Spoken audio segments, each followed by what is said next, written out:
Today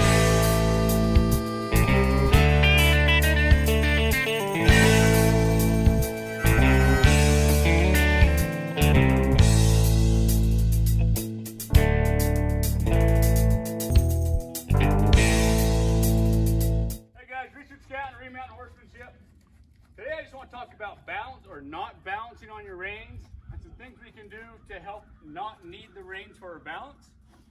What I see a lot of times is I see a lot of people balancing with their reins. Well, that's sending mixed signals to my horse. If I want my horse to move forward, that means I'm squeezing with my legs, but if I'm pulling back, well, that means stop. So then I'm saying go forward, no, stop, go forward, no, stop. So I want you to get out of the habit of pulling back on both reins, and I want you to get in the habit of riding with the loose rein. Now the reason I'm in this round pen is because if you're working on your balance, don't go out into the hay fields, don't go out into the big pastures. Go somewhere where it's a little bit more controlled so that you don't have so much to work on. So I'm riding this guy, he's on a loose rein. If my horse gets impulsive, which means his whoa doesn't equal his go and he wants to go faster than I might want, I'm not going to pull back on both reins. I'm not going to do what some people do, which is when that horse gets going faster, they grab that horn and they suck their knees up. So, I'm going to fall. Don't do that.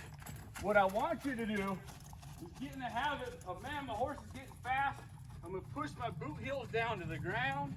I'm going to slide a hand down a rein, and I'm going to bend my horse to a stop and hold this rein until the horse stops. However long it takes.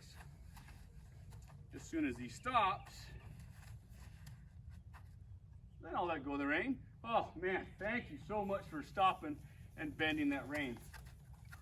When we pull back on both reins, that makes our horses much more claustrophobic. So get in the habit of loose rein. You can grab that horn if you want to kind of help you find your timing with the horse, kind of get your posting better.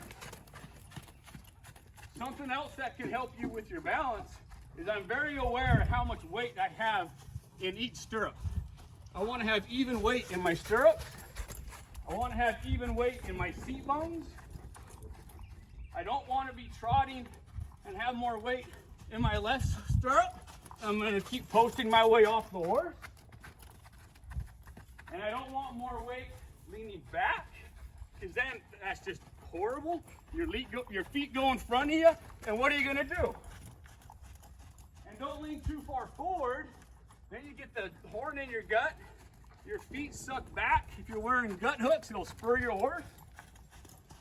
So think of riding straight up and down.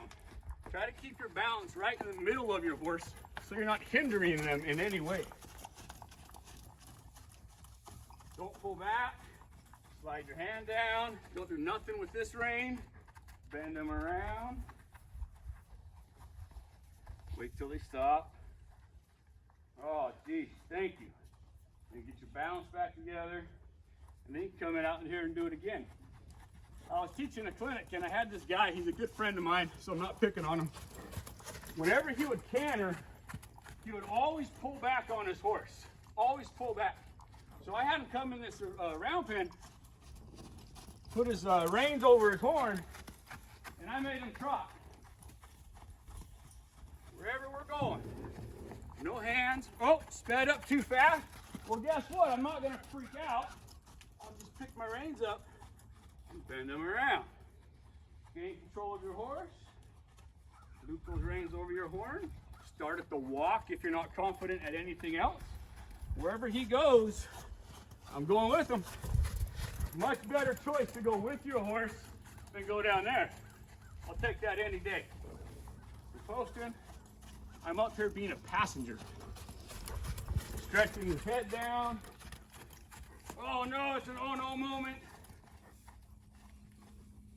Notice that time I didn't have to bend him around to get the stop, because he knew that when I bend him around, it starts here, and then I bend him around. So he's starting to pick up on what happens before what happens.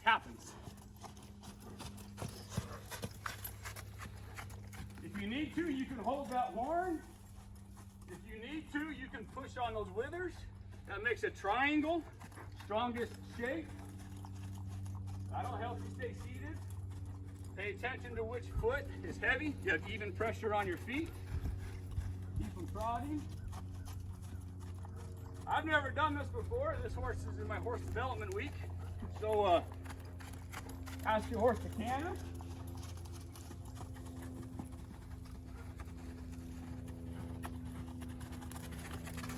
If he's leaning in, I'd rather he didn't, but if he's leaning in, I sure ain't gonna lean this way. It's gonna throw me off. And I sure ain't gonna lean this way, and it's gonna make him lean that way more. So I'm gonna ride the middle. Wherever he goes. Focus where you wanna go. Keep your belly button in line with this mane. Even if your saddle starts to slip, keep your belly button lined up with that mane.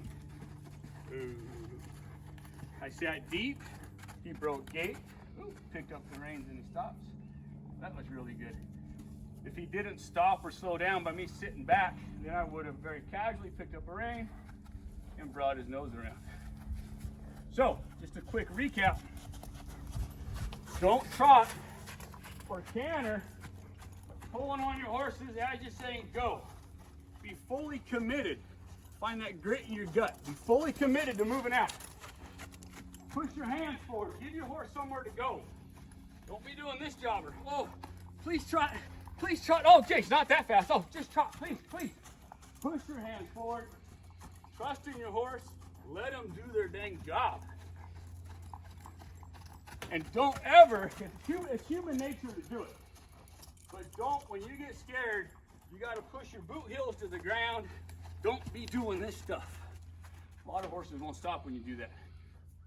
Pounding that saddle, it's going to spook them, go faster. The more air between your butt and your saddle, the faster you're coming off. So they get that trot or that canter that you don't want. Drop your boot heels, pick your reins up, bend them, hold them to a stop. So practice those things in a safe, as controllable of an environment as you can. Good luck with that. Thanks for watching, guys.